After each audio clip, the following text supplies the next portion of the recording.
Hello বন্ধুরা, আমি শুভর ছাদ বাগান থেকে তোমাদের জন্য নিয়ে এসেছি আজকে একটা নতুন ভিডিও। তা আজকের ভিডিওর বিষয় হলো আমি আমার বাগান বিলাসগুলোকে কিভাবে কম পয়সায় বা কম খরচের মধ্যে ফিশ ফার্টিলাইজার দিয়ে থাকি গাছের গ্রোথের জন্য। তো ভিডিওর শুরুতেই আমি বলে রাখছি, আজকের ভিডিওটা যাদের ভালো লাগবে না তারা উল্টোপাল্টা কমেন্ট না করে ভিডিওটা স্কিপ করতে পারো। তো এবার চলে আসে আসল প্রসঙ্গে।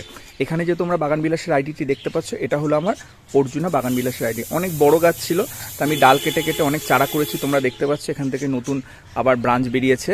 ঠিক আছে, তো এই ব্রাঞ্চগুলো বড় হচ্ছে, এগুলোকে আবার পিঞ্চিং করবো, অক্টোবর মাস পর্যন্ত আমার কাজ চলবে। তো এই ভিডিওটা আমার আরও আগে করার কথা ছিল, কিন্তু নানান ব্যস্ততার কারণে আমি নিজেই করতে পারিনি। তো ভাবলাম যে আজকে ভিডিওটা করে তোমাদের সাথে শেয়ার করি।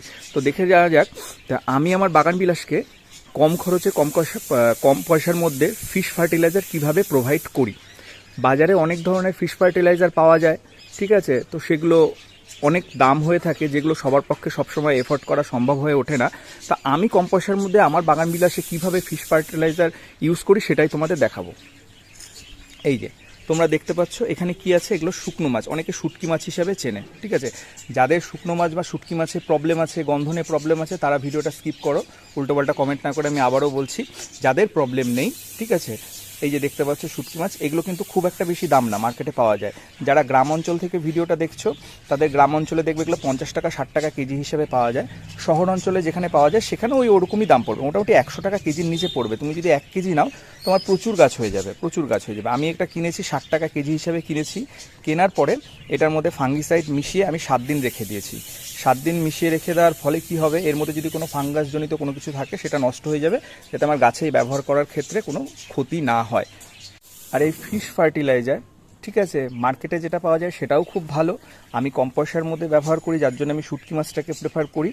এটা হলো গাছের জন্য সর্বাধিক নাইট্রোজেনযুক্ত একটা খাবার। এটা দিলে গাছের গ্রোথ যেমন হবে তোমরা বিশ্বাস করতে পারবে না। আমি এটা দীর্ঘদিন ধরে ইউজ করি, কিন্তু এটা নিয়ে কোনো ভিডিও কোনো সময় করা হয়নি।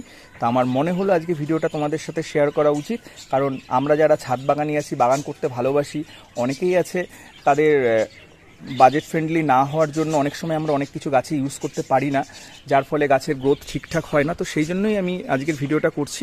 তো এটা আমরা কীভাবে ব্যবহার করব চলো দেখে নিই সোজাসুজি। প্রথমে একটা নিড়ানি নেব, নিড়ানি নিয়ে টবের মাটিটা ভালো করে খুঁড়ে নেব। তোমরা দেখতে পাচ্ছ এখন টবের মাটি কিন্তু আমি নিড়ানি দিয়ে খুঁড়ে কিন্তু আলগা করে নিয়েছি। ঠিক আছে, আলগা করে নেওয়ার পরে কি করব, মাটিটাকে একটুখানি গাছের যে কাণ্ডটা আছে মাঝ বরাবর একটু উঁচু করে তুলে দেব। তুলে দেওয়ার পরে যেখানে ফিশ ফার্টিলাইজার আছে, শুটকি মাছ যেটাকে বলি আমরা বাংলায়, ঠিক আছে, অনেকে শুকনো মাছ বলে, সেটাকে করব কি, টবের চারপাশ দিয়ে সুন্দর করে দিয়ে দেব। তোমরা বিশ্বাসও করতে পারবে না, এটা একবার যদি ইউজ করো, যদি তোমাদের মনে হয় যে এটা হ্যাঁ ইউজ করাটা ঠিক হবে, যদি ইউজ করো তাহলেই বুঝতে পারবে যে এটাতে গাছের গ্রোথ কি সুন্দর হয়, গাছের তোমার চেহারাই পাল্টে যাবে। দিয়ে দিলাম। এবার কি করব, এই যে উপরে যে মাটিটা জড়ো করে রেখেছিলাম সেই মাটিটাতে ভালো করে এটা ঢেকে দেব। সুন্দর করে ঢেকে দেওয়া হলো।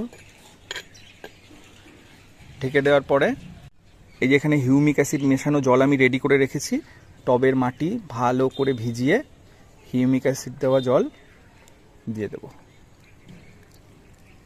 যাতে পুরো মাটিটা যাতে ভেজে যায়, সুন্দরভাবে ভিজে যায়। ভরে টব ভরে জল দিয়ে দেব। তো আমি যেভাবে ফিশ ফার্টিলাইজার গাছে ইউজ করি, তোমরা চাইলে ইউজ করতে পারো যদি তোমাদের ইচ্ছে হয়। তো আমার ভিডিওগুলো কেমন লাগছে তোমরা জানাবে কমেন্ট করে। সবাই ভালো থেকো।